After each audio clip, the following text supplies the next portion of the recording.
My name is Alexander Higgins. I'm the owner, author, creator of the American Test, Courses, and Exams, gold standard of the American Social Sciences.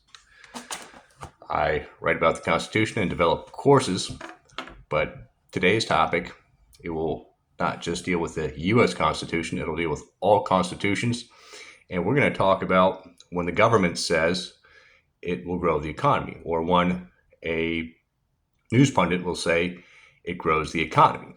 And they're often referring to that with population growth. They say when we bring many, many foreign nationals here to the United States, it's going to grow size of the economy. I'm going to say this is a large act of sophistry, because what they are saying is true, but it's a half-truth. They're not telling us the whole truth. So they're not being completely honest with us. The economic benefit per person or per resident or citizen of the United States will go down as we grow this economy by having population growth through mass immigration. Okay, so we can have international immigration, and then we can have immigration from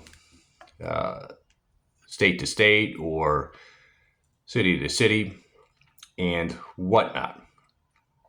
So when the government is saying it's going to grow the economy, I think many governments need to issue an apology and possibly some rewards to taxpayers in Charleston and in the rest of South Carolina, because the government of Charleston and the government of the state of South Carolina, they've said that this population growth that we're having is going to grow the economy. And yes, it grew the economy, but that was a large act of sophistry, and it has not helped the economy or the economic benefit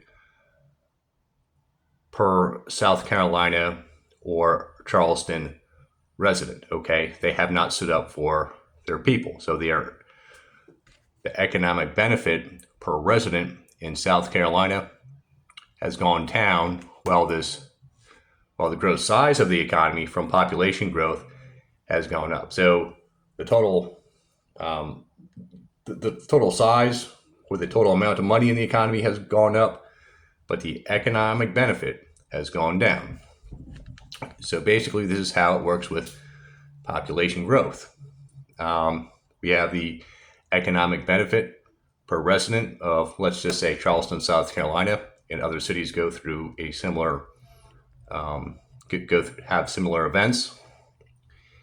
But we go from a small village here, okay? So you have a population the size of a small village. It's growing, it's growing, it's growing. It's getting more and more metropolitan-like as it grows. And economic benefit during this population growth and total economic growth, the economic benefit per citizen is getting better. But once we get to a town the size of Somerville, that's our neighboring town to Charleston. It's a smaller size town or city than Charleston. Once we get to something that size, of that population size or population density, the economic benefits are going down as we grow the economy with this population growth.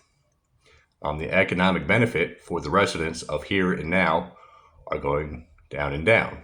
And when we have a place the size of Charleston, the effects are even greater.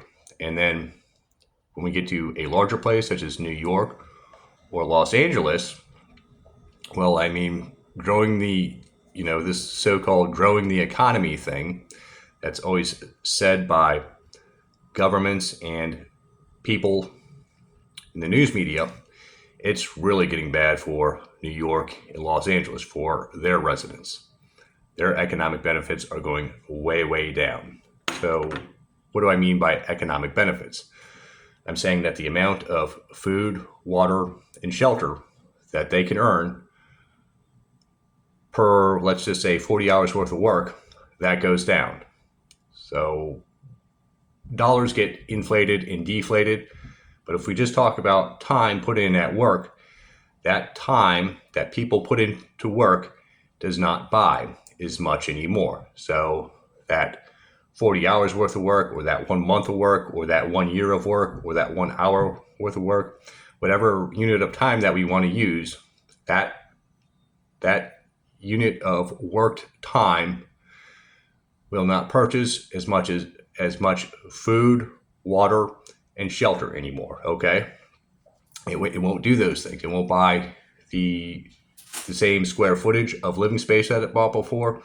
It won't buy the same amount of water that it bought before of a certain type of quality. It will not buy the same calories of food that it bought before, food of a certain quality.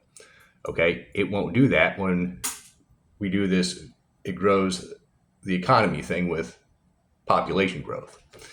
That is a large act of sophistry. Now, I could explain this in terms of physics. I'll explain part of this through this skyscraper economics thing. Okay, if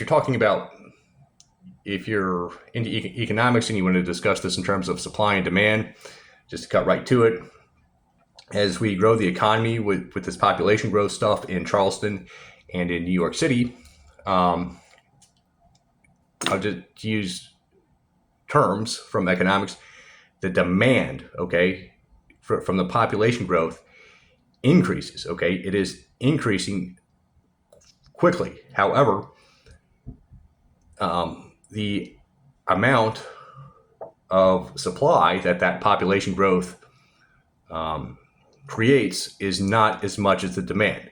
The demand grows faster than the supply. When demand grows faster than supply, there will be a price increase. And not just a price increase in terms of the number of hours, but a price increase in terms of time put in at work. Okay, once again, that 40 hours worth of work paycheck, it's not going to buy as much food, water, and shelter, or energy, such as gas and electric and all that stuff. It won't buy as much of that stuff as it bought before.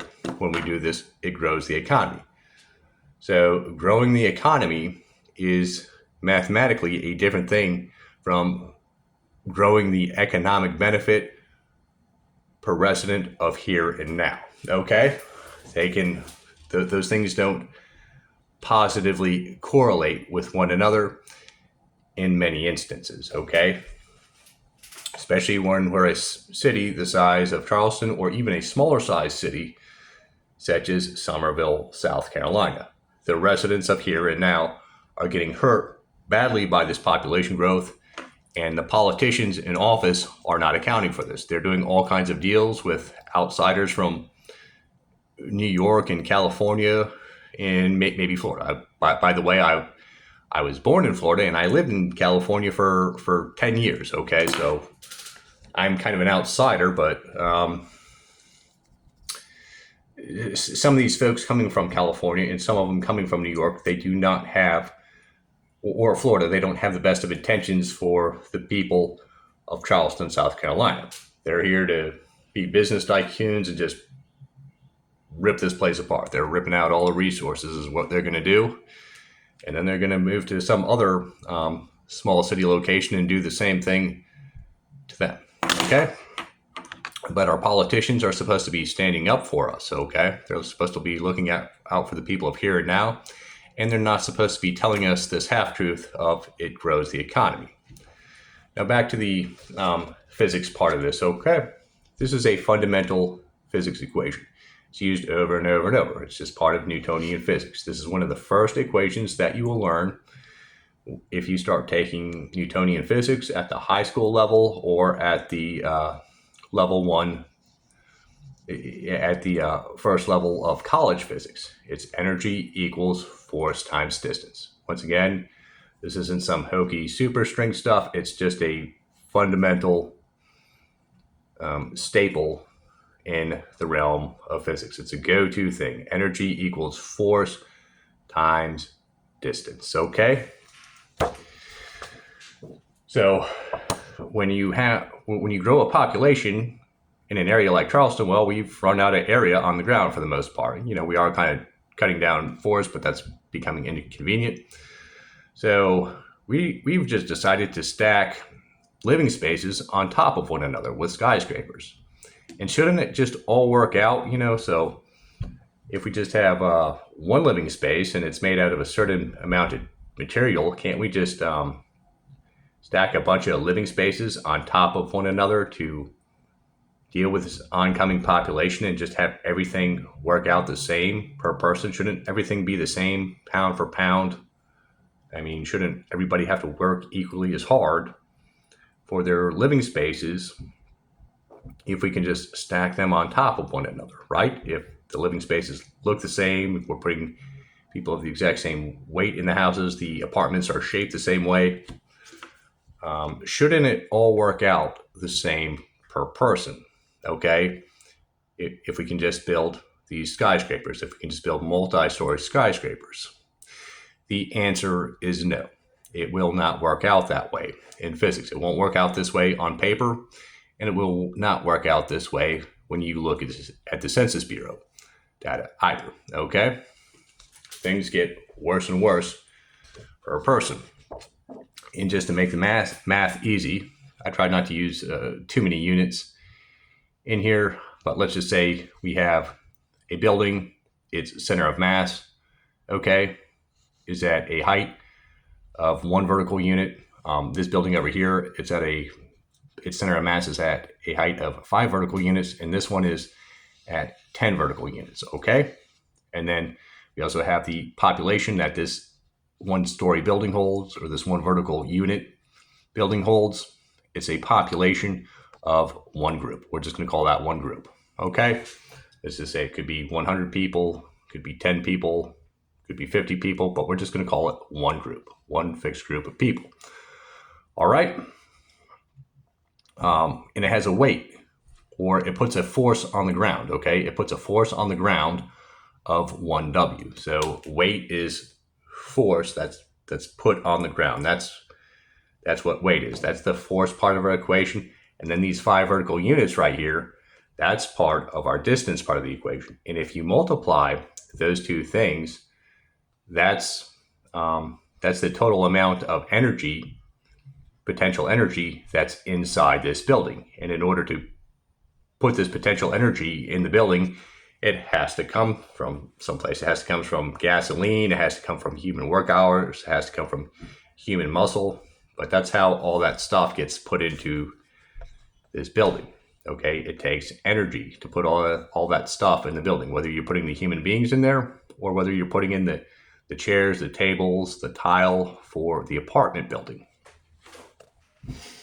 Okay, but here's the thing, and you can look at this chart down here that I made. If you want to pause that, but here's the thing: when a building is 5 times the height of this one, let's just say they're in equal width, and we have to build a building that's 5 times as tall as this one, because we have to house 5 times the population because of population growth. The total energy here is not just 5 times as much for this entire building, okay? It's 25 times as much. And then for this building over here, for 10 times the population, it's 100 times as much, okay? It's not 10 times as much, it's 100 times as much. So the energy requirements squared, because once again, we're going from, we got force times distance. We just don't put a 5 into this equation. If we're talking about this building down here, we have to do 5 times 5. Okay, it's 5 times 5. So that means that there just isn't more total energy required for the total population. It means that there's 5 times the energy required per person to give these people what they're demanding, their living space, their chairs, their tables. And then the same holds true for even ordering a pizza. After the building is built, if they want to order a pizza or something, or they want to have drywall brought up to them, or have couches brought up to them. Well, in this 5-story building, on average, the workers are going to have to go up and down the stairs or elevators a distance of 5 times. So they're bringing, and that's going to take 5 times the energy per unit of capital, okay? In this situation. And in this one, it's going to take 10 times the energy, all right? It's force times distance. Now, besides skyscrapers, after you have this population growth, well, we also have resources. Some of these resources, we have to dig them out of the earth. Well, if you turn this upside down, imagine if we have to dig down into the earth for these people, for this 10x population over here, we got to go 10 times further down into the earth for each of their resources. And then for the resources that we travel laterally for, okay, so some resources we have to bring them in by truck or by ship. Well, what are we going to have to do? We're going to have to bring them in from 10 times as far away is what we're going to have to do. So whether we're bringing them in by truck, train, or ship, they're going to have to come from a farther place because we just can't get stuff from the same shallow depths of the earth or from the same neighboring plots of land. We have to get stuff from farther and farther away now that there are more people here. And if we grow the economy, that's going to keep happening. And once again, the total size of the economy will grow. There will be more total products and services in Charleston. There definitely will be more total products and services, but there will not be as many products and services per Charleston resident. And the same holds true for Somerville, and the same holds true for many places all around the United States, okay? So in other words, in terms of energy, whether we call that energy human work hours, or we call it kilowatt hours, or we call it joules, or we call it the body's calories, no matter what we call this energy, it will take more and more energy to bring each unit of capital to each person is what will happen. So the economic benefit per person will go down. And once again, we're trying to relate this to this thing called it grows the economy. Or this thing that's always said, it grows the economy. That's what our politicians say that are doing deals with Boeing and car companies and different construction companies from out of state. They say it's going to grow the economy. But will it grow the economic benefit for the resident of here and now? Are they telling us a half-truth? That's what they're doing. And we need to tell all Republican and Democratic politicians that they've done this act of sophistry towards us. So I'm going to wrap this video up. It's been about 18 minutes or so. Once we grow population, the population is not going to be, each person is not going to be able to supply as much. Not because they are lazier or harder working, or they themselves are being unthoughtful in how to be efficient at work. It's because of this. Much of it is due to this equation right here. Energy equals force times distance, okay? They're just not going to be able to supply as much just because all their daily tasks will require a greater distance, okay? And therefore, a greater amount of energy. Each person will have to traverse a greater distance in order to do any task, whether it be delivering a pizza, delivering drywall, moving furniture up and down stairs, or maybe driving a truck to grab resources for their city. All that stuff is going to require more distance, and it's going to require more distance per resident of here and now. That means it's going to require more energy or work, okay? It's going to require more energy or work per person. And then we had our chart here, and these are just examples of skyscraper height right here. There are some other stuff that affects this, but these effects of this force times distance equation are very, very powerful. There are some things that have been done to stop these effects and slow them down a little bit, and they have slowed them down a little bit, but not too much. Okay, these are still some of the most powerful effects that there are. That's why this is one of the fundamental equations in physics. It's one of the first things that you'll study. Energy equals force times distance. And another term for energy is just work. Work equals force times distance. Thank you all very much. You need to ask your local politicians and state politicians and people in the news media about this. It grows the economy. It grows the total size of the economy for a few business tycoons, but will it help your economy, you the citizen? Okay.